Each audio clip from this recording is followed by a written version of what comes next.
Okay. Oh, it's live. Hi and welcome. It's nice to see so many familiar faces.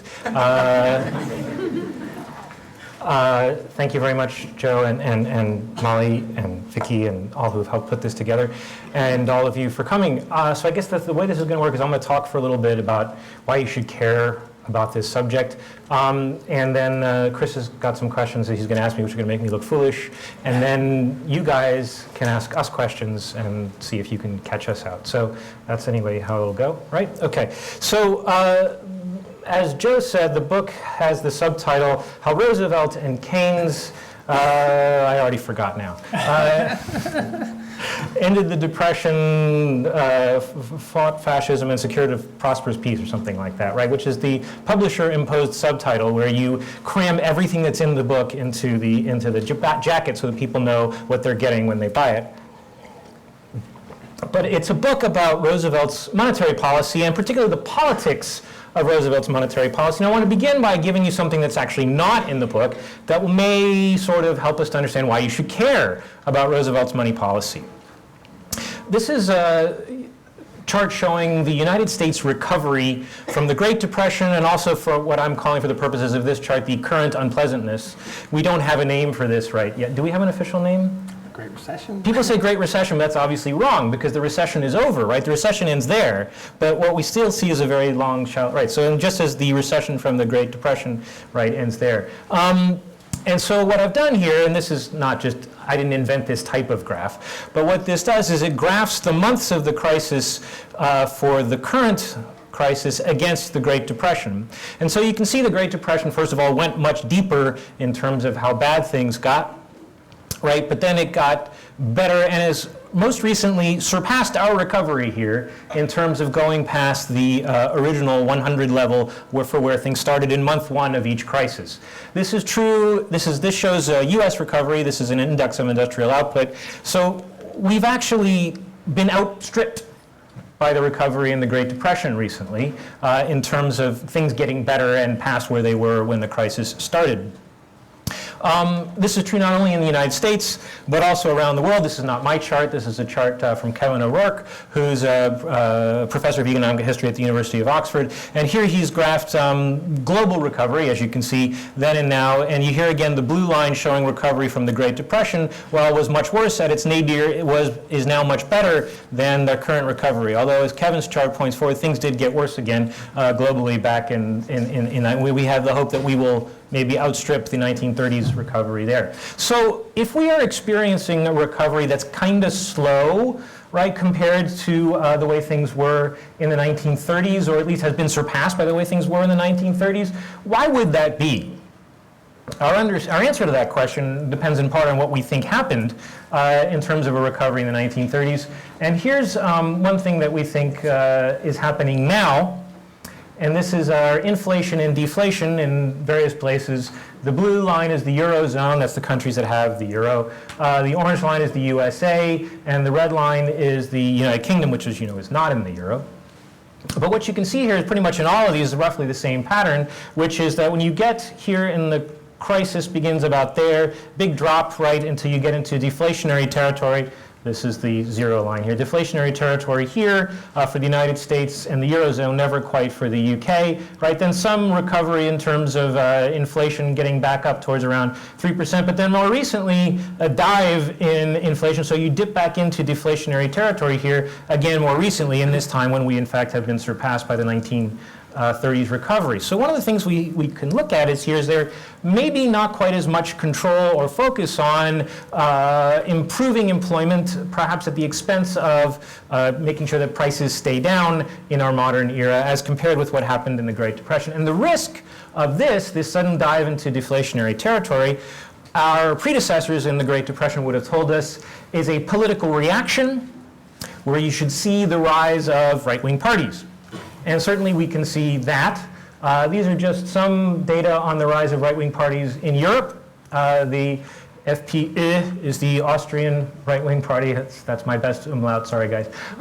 The UKIP is the UK Independence Party. The FN is the National Front in France. And the Chi Alpha is the Golden Dawn in Greece. These are their vote percentages in the last 3 European parliamentary elections. And you can see that kind of, at the time between 2004 and 2009, when the crisis really hadn't been factored into those votes, they're about the same, or they maybe actually fall in the case of the National Front, but then they shoot up more recently here, especially in the case of the National Front. The Golden Dawn shows up, which it wasn't there before, and they now have seats in the European Parliament. So these are, the case of the Golden Dawn, actual pretty much Nazi parties, right, but they're right-wing parties, and they've also risen. And this is something that would not at all have surprised folks back in the 1930s, particularly one of FDR's advisors in the first phases of the Great Depression. This is an economist named George Warren, who told Roosevelt at the time, there he is on the cover of Time in 1933, there's really only 2 ways out of the Depression. One is to raise the price level to the debt level. The other is to lower the debt level to the price level. Our choice is between deflation or reflation. Reflation is a polite word for inflation, right? Although it's actually better than that. That was a nasty comment. It's really, reflation implies getting back to where things were. And Warren's understanding was you could get out of the Depression by deflation, right? You could let prices keep falling. You could let banks keep failing. You could let people keep going bust on their mortgages and on their car loans and everything else, and eventually things would sort themselves out, right? Prices would eventually fall to a level. Banks would eventually go bust sufficiently that people would start buying again, people would start lending again, people start taking. You could do that. Or you could inflate the currency, reflate the currency, so that people could start paying back their loans again, and you could get back to a sort of normal economic crisis. You could do either, practically, in terms of economic theory. But Warren also went on to point out, it really seems to be a choice between a rise in prices or a rise in dictators. And what he had in mind, of course, was what had happened in Germany, which was a plummeting in their consumer price index over the years of the Great Depression, leading to when Adolf Hitler became Chancellor and then Führer, right?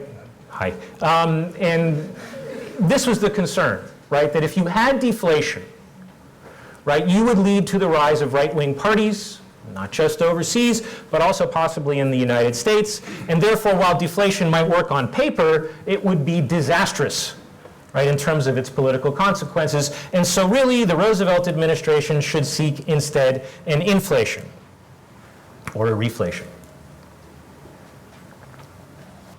The main obstacle to doing that was at the time that Roosevelt came into office, the United States dollar was tied to gold. You had to have a certain amount of gold in your vaults in order to issue a paper dollar. You had to commit to redeem those paper dollars in gold, if on demand. And therefore, if people are demanding that gold, as happens increasingly as the banks fail and people take their money out of the banks, people take their paper money to the Federal Reserve and ask for gold for their money, right? The gold stocks dwindle and you have less money in circulation. If you have less money in circulation, prices are going down. Right, that's your deflation. And now this is a graph that's actually prepared by the United States Treasury in 1945 to explain their version of what happened in the 1930s. And you can see this returning to the gold standard here. It says going on the gold standard. These are countries that are on the gold standard. There's an increase right up into the late 1920s, and then beginning with the crash, countries decide, oh, maybe this is a terrible idea to be on the gold standard, right? And so they leave in large numbers. Right here you can see there's the UK leaving, Japan, right, Germany, a few others. The United States stays on until here, right? France stays on until there. And both the United States and France, by staying on the gold standard longer, suffered worse and longer lasting deflations and worse and longer lasting experiences of the Great Depression. But they were following suit with these other countries over the course of time. The way the United States did this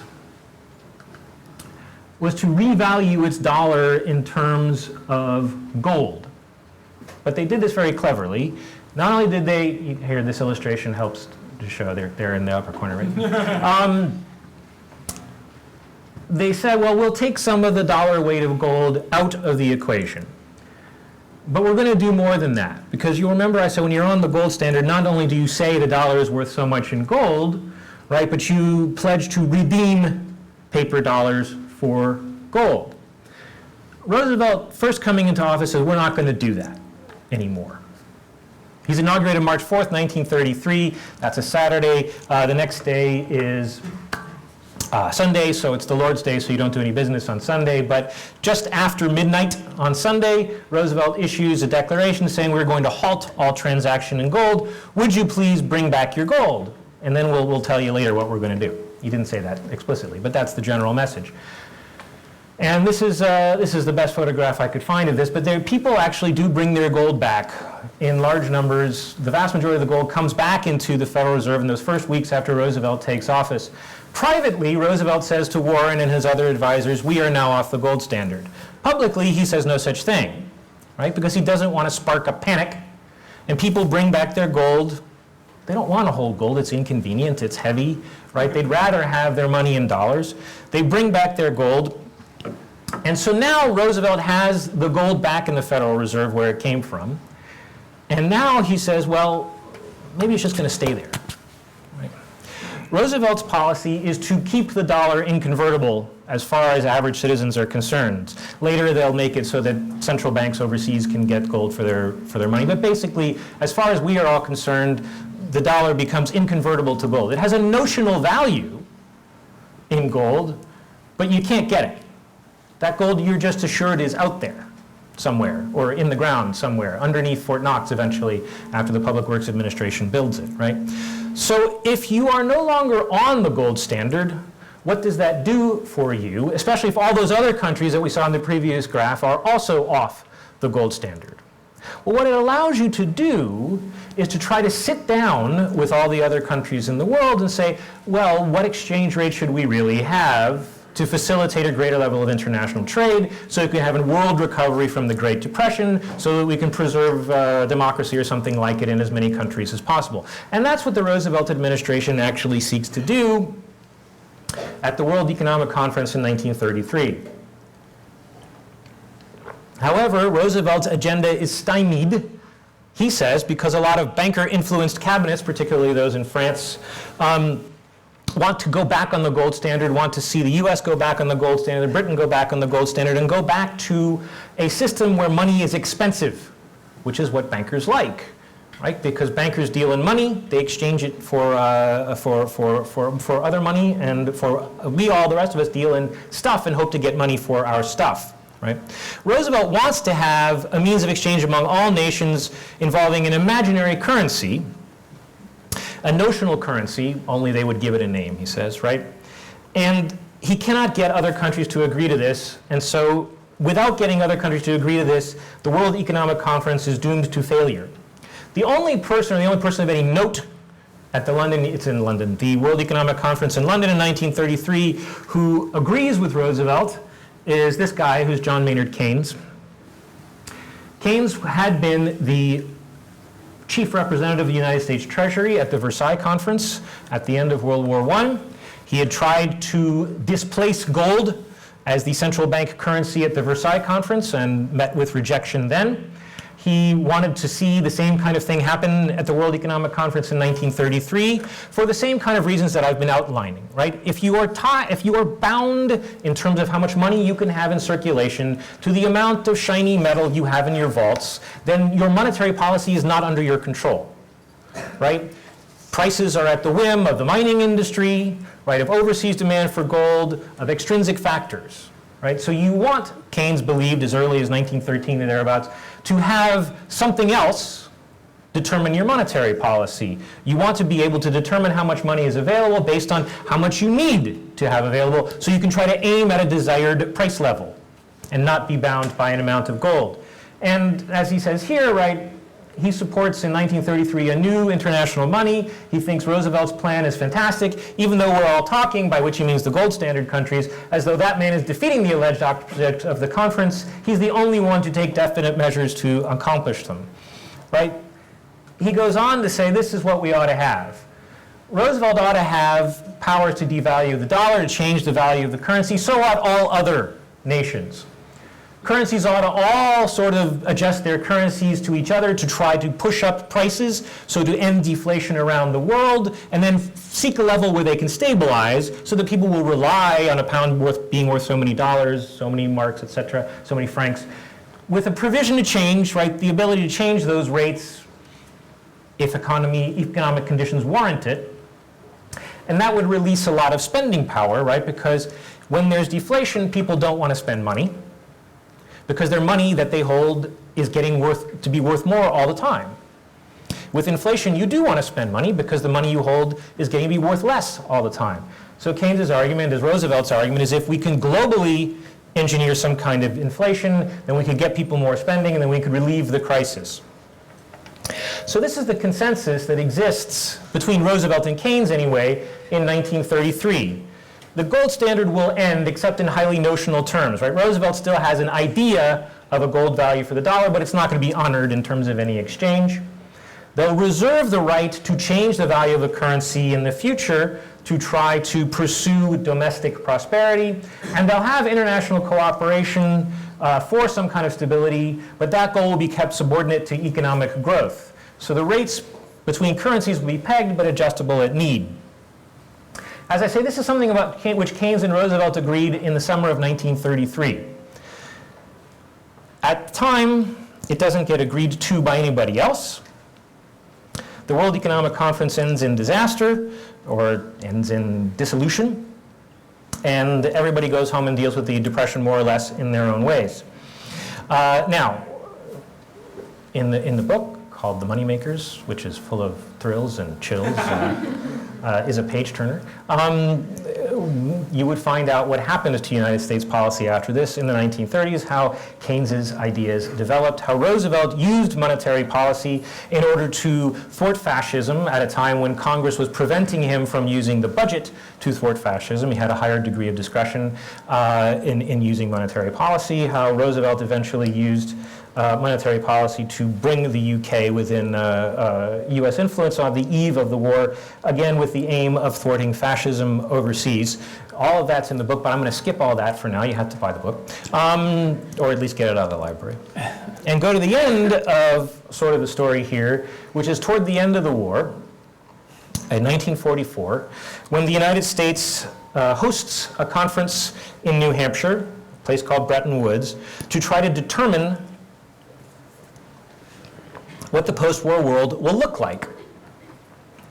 And 44 nations attend this conference. They're the nations who are united against fascism. Technically, it's the United Nations Monetary and Financial Conference in 1944. That means that many nations who will later be involved in the world monetary system aren't there, like Germany and Japan, right? But it's dominated by the Latin American countries, the countries of the Western Hemisphere, the Allies, the Western Allies, and the Soviet Union. And this illustration comes from a pamphlet that the United States Treasury helps to prepare in order to explain why people should back Bretton Woods. So by telling this story, this same kind of story that I've just told you about the vital importance of going off the gold standard in 1933 and how that would promote growth and how there ought to be international cooperation so all countries could do the same in the future. This is the idea that they put forward at Bretton Woods.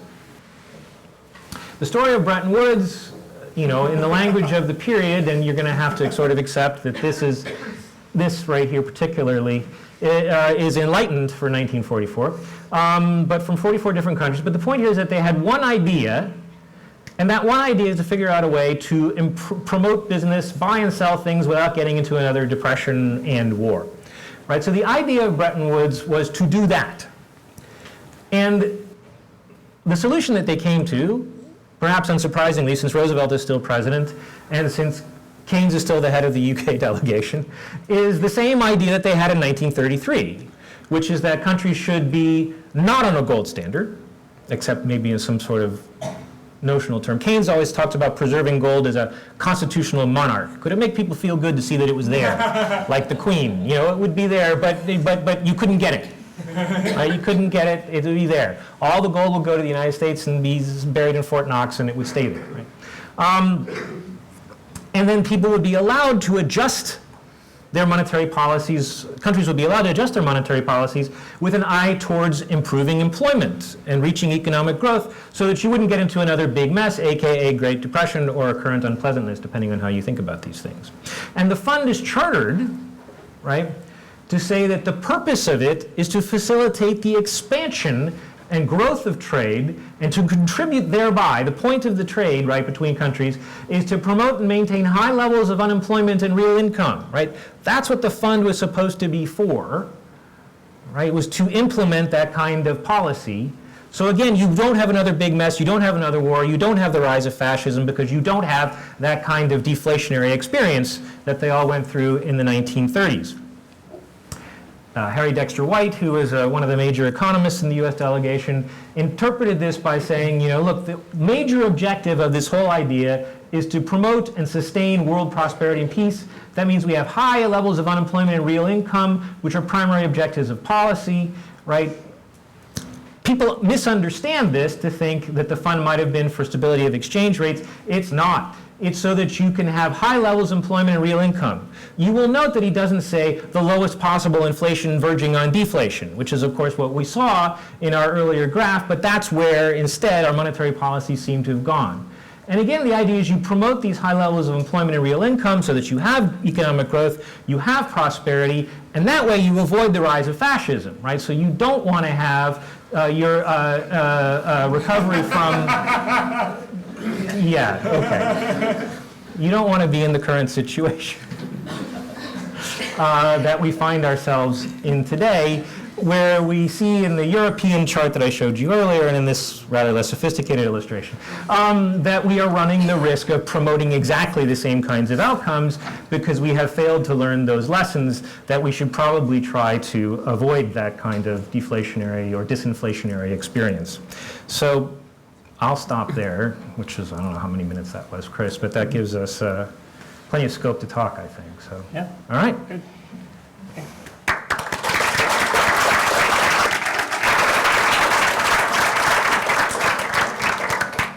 So my goal is to moderate the session. I'll start by asking a few questions. And I see there's lots of people, so I'm sure there's lots of questions from the audience, and I think we'll have time for that. Let me just start by commending Eric for such a timely book on a timeless issue. Monetary policy and politics might seem, you know, a little bit esoteric, but putting it in this light, I think, is just about right. The last slide included. You know, and sometimes when you teach these things, it's in economics, it's a little bit hard to convince people of the vital nature of good monetary policy and to think about, you know, the capital labor ratio and, you know, the endowments and the real economy, and money doesn't matter. But I think you've made a convincing case here in a very useful way. So that's great. Thanks for that.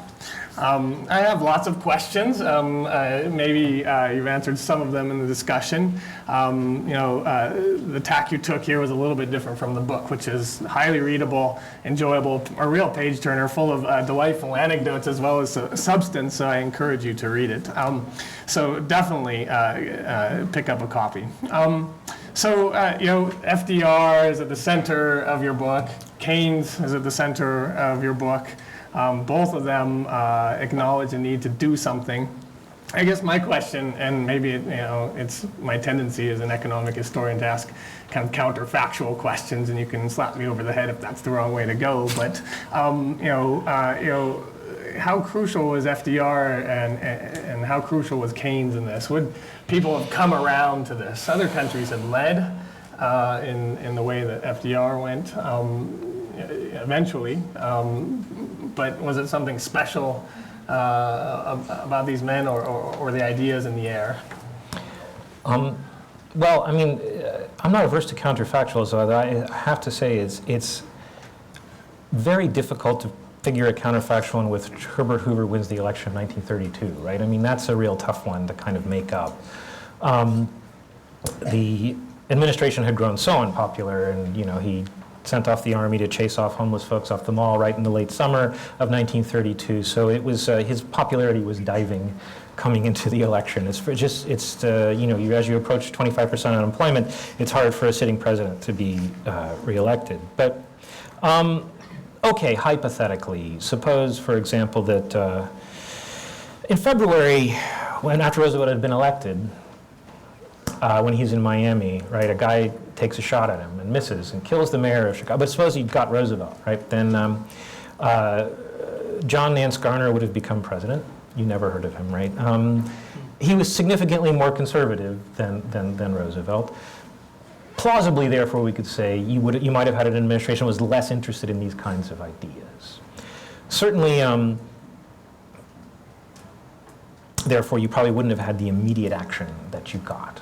I mean, that's the one characteristic of what Roosevelt does that I think is very important, right? He's, during the time between when he's elected and the time he comes into office, so between November of 1932 and March of 1933, you know, Hitler becomes Chancellor of Germany in January there. Japan gets kicked out of the League of Nations for invading Manchukuo. Roosevelt is cognizant of those things and sees them as a risk right then, right? You've got, you know, farm strikes in Iowa. You've got, you know, pickets all throughout the Midwest and the incipient problems there. He's suspicious or at least concerned about the possibility of a growing fascist movement if something isn't done. He actually explicitly says, you know, especially because we've now raised people's hopes with, you know, getting rid of Hoover and being a new force coming in, if the economy doesn't then improve, that's when we'll really be at risk, right, of a fascist uprising. So if you take all that on board and you buy that, even a few months of further, you know, monetary and banking panic and deflation might have led to, if not an actual, you know, functional fascist party in the United States, certainly very bad conditions, violent actions, and things that you would want to avoid, right? Also, you know, on the day before he comes in, the Federal Reserve Bank of New York is below its statutory minimum gold holding, right? So if somebody hadn't done something right then, the Federal Reserve Bank of New York would have had to say, hey, guess who's closing its doors now, is the Federal Reserve Bank of New York, which I'm sure would have been bad news, right, generally speaking. So I think that there was a desperate need for action. It's not likely that Hoover or Garner would have taken it right away. Let's talk about getting people's hopes up. Oh, yeah. My other questions was managing and changing expectations. I think, you know, the jacket on the book has a blurb by Barry Eichengreen and says monetary policy got us into the Depression, but it also got us out, which is, you know, belying the complexity of the regime change that FDR represented. I think there's another strand of the literature, a newer literature in economic history, which says this thing worked because it changed people's expectations. And, you know, there's a couple of questions that come to mind. You know, was FDR really good at that? Was he experimenting in something new? In some sense, we know he was. His techniques with the press and the radio and so forth. You know, have policymakers lost the art? I mean, the Fed worries about managing expectations with forward guidance these days. Mm-hmm. You know, could they take a page from the Roosevelt administration? What was special about that? I think Roosevelt was good at this and was aware of the need for that, and then it was borne out by experimentation over the course of 1933, right? I mean, Roosevelt's very cagey with respect to monetary policy over the course of 1932, early 33, because he doesn't, again, want to spark a further panic or make the panic worse, right? But, you know, you can see in the documentary record that, for example, he very clearly avoids any specificity about monetary policy. Even when his aides try to force it on him, it never makes it into the final speech somehow, right? So he just doesn't say anything about it when he can possibly avoid it.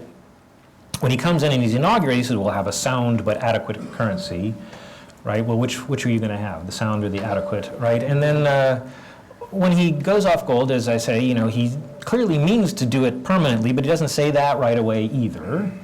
But he establishes over time the idea that he might be, I think economists now say, credibly irresponsible, right? That there's once you go off the gold standard, and you're going to be off the gold standard, there's always the threat of inflation, right? So if people believe that there might be inflation in the future, right, you're expecting the value of money to go down, and therefore you should spend it if you have any spending in mind. And that's the big regime change shift, right, that people think is so important, right, where you no longer are committed to gold, now you don't know what might happen, right? They experiment with the sort of managing expectations when they do a wheat buying program in the late summer of 33. And Morgenthau actually observes in his diary, you know, the thing that really made the prices go up was when I announced that we were going to do this, not when we actually did it, right? It was influencing people's expectations that seemed to be very important. And do I think Roosevelt was especially good at this? Yes, I do. And I would point to another big instance later in his presidency, where he very carefully managed Americans' expectations about becoming involved in World War II, right? It took a year or two, but he eventually got Americans to believe that they should vote for him for a third term because there was going to be a war and we were going to be in it, right? And it was a very slow and careful process. So I think he had a talent. So the 1930s are seminal and a watershed in many respects. Part of the book is about the Bretton Woods period. I mean, the prologue to this is, in the 30s, do you think the U.S. cared that much about what other countries were doing, its impact on the rest of the world? There's a conspiracy theory out there that holds that, the Roosevelt administration was trying to grind down, the remnants of British power. And so that's, out there and not maybe mentioned in your book so much, where it seems more cooperative. And then, the legacy of this whole thing, the IMF. I mean, when we think about the IMF today, or many of us think about it, it's kind of there and it comes into action at appropriate times. But a lot of people think about it as having a neoliberal agenda that crushes the poor and imposes, austerity policies whenever it can. Would Keynes be rolling over in his grave, and is that the legacy that they wanted to leave, and so forth? What about the rest of the world? Well, there's two big chunks to that question, I think. That's okay. I'll try. The first part, did the United States really care about the rest of the world? Any American president's first obligation is going to be to the people what elected him, right? I mean, and this is true of the head of the Fed. And Janet Yellen recently said, my remit is to manage the U.S. economy, not the world economy, right, or something like that, right? But they can't do, both FDR and Janet Yellen know that that's, it's impossible to do it in isolation, right? So they have to have some sort of sense of what priorities they can manage. And certainly by the end of his presidency, Roosevelt is, in his last inaugural address, the theme of it is, we have learned to be citizens of the world, which you can't imagine Mr. America First saying today, certainly. So he's moved towards the idea that there's an interdependence economically, right? And that's what the Bretton Woods system is meant to recognize. And as I try to establish there very swiftly, running at a sprint there, that was in his plan for the 1933 Economic Conference also was an international program of cooperation, which he couldn't get, right? But they very swiftly moved towards a more open economy with, renegotiating tariff rates and things like that. So there's always an element of that. It's not necessarily top of the agenda, but it's what they're pushing for. Coming to the IMF today, would Keynes be rolling in his grave? Well, I mean, it doesn't work the way that White said it should work. It certainly doesn't work the way Keynes meant it to work, right? And Keynes knew it wouldn't at the time that he died. He'd already sort of decided that it wasn't going to be, and he wanted a world central bank.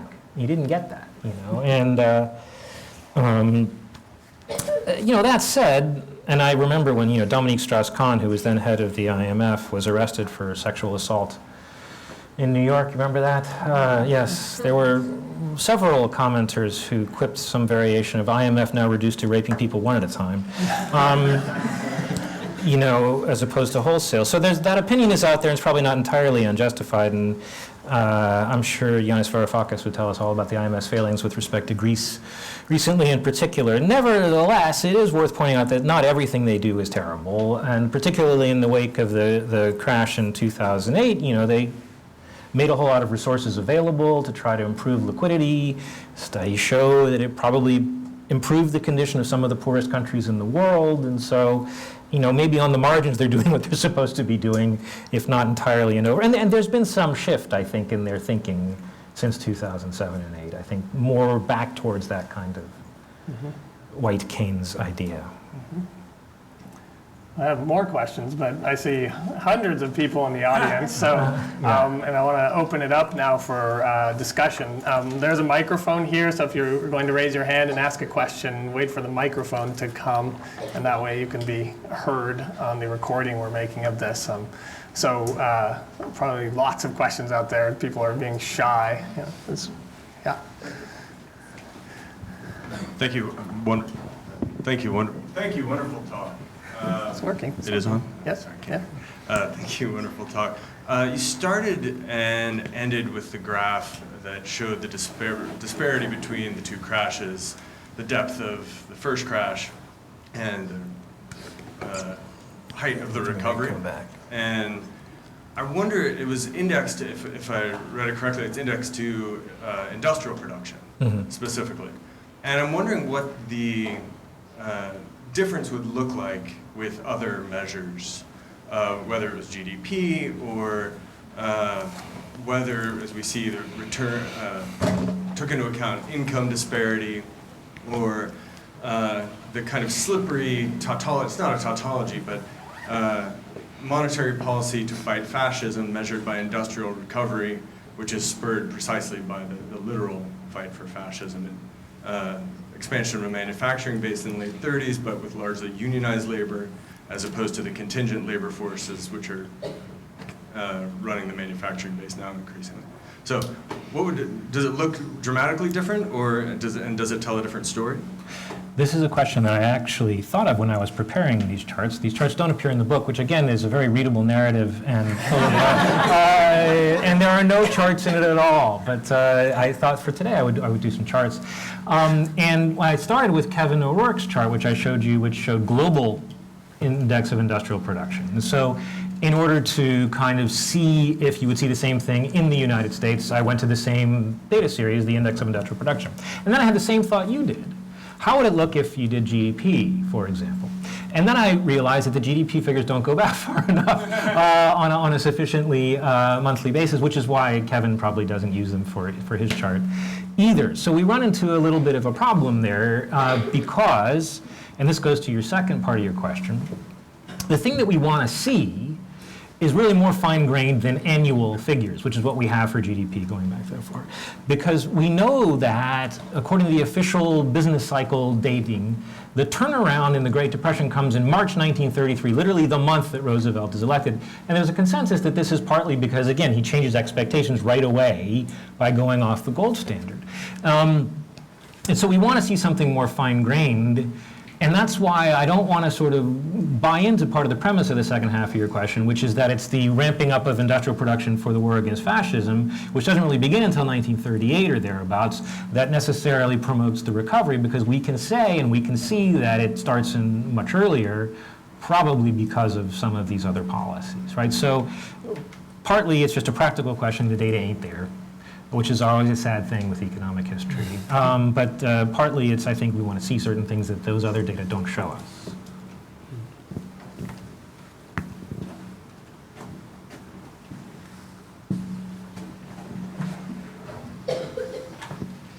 Hey, Eric. That was a great talk. I have one question, which is why I grew up, as you probably know, right next to Fort Knox for my mom. While my mom worked there.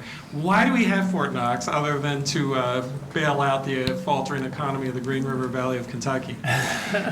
What's its literal role at this point, this holding of the gold there?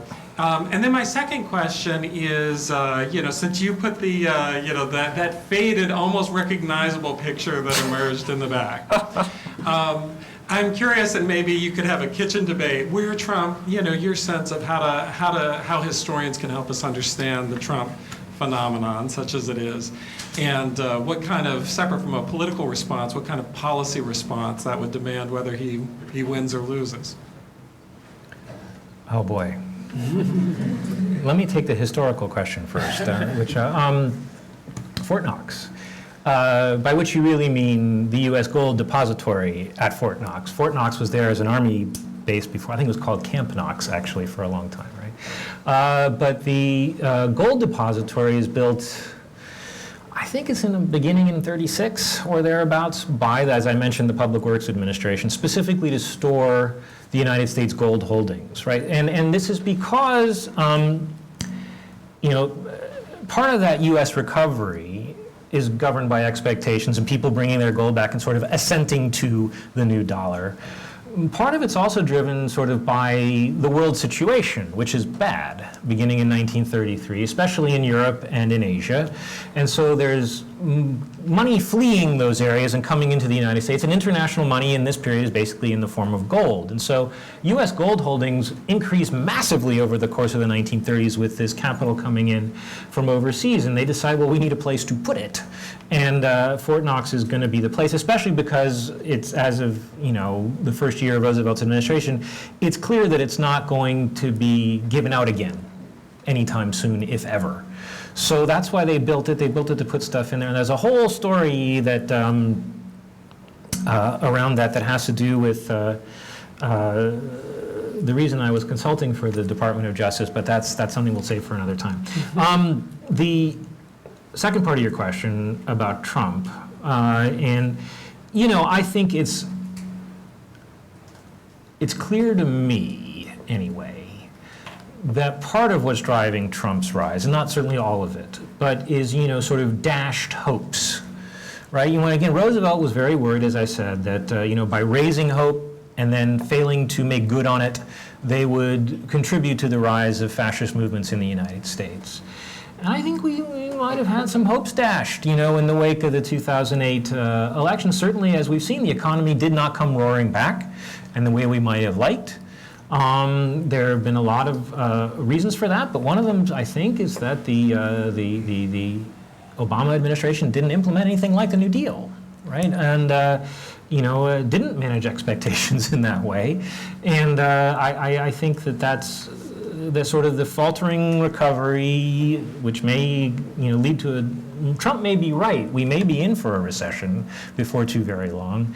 That might be one of the things that contributes to his rise. Now, that's not, as I say, I don't think that's all of it, right? I think we've been on a trajectory towards Trump for a long time, going way back to, the Archie Bunker era, and the delight that a certain kind of conservative took in sort of floating what we now call PC, but, saying the things you're not supposed to say. That's a big part of it, too, and that's been coming a long time, obviously. But, I think that immediately the thrust has been he's been given a certain amount of oomph by the lackluster recovery. Now, what can we do now? It's too late now, right? In 2009, we should have had the equivalent of the congressional hearings in 1933, where we put the bankers on the stand and said, "You've been very bad." We didn't do that, right? Let alone put him in jail, which is what some people think we should have done. I mean, we didn't even bother to kind of go through a public process of education about how we got into this mess. We just sort of tried to get on with things as quickly as possible, and that, I think, in retrospect, was probably not a hot idea. So.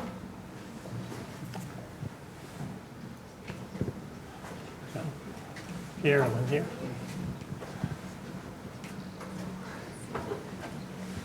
Do you think there's any special reason why the Great Depression and the current unpleasantness help far-right parties, or do you think it's just whatever group has a lot of credibility in a particular place and objects to the current system? Like maybe in some other places it would be Islamists, and in some other places it would be communists, or is it really that fascists benefit in some kind of special way? Certainly it's true that in the 1930s, Stalin's hold on power was helped by the Great Depression. On the other hand, though, it's hard to imagine a counterfaction with Stalin which had lost his hold on power, right? Given his means of maintaining it. I think, though, that more generally, there's a kind of common sense, confluence of interests in an economic crisis, where the first thing you want to do is look after your own, right? And so, as I said a minute ago, so of course the president, the head of the Fed, are going to say, well, my primary concern is with the United States. At a more local level, people are going to say, I'm concerned with my family, with my people, and that very easily feeds into kind of a fascist rhetoric, or who are your people?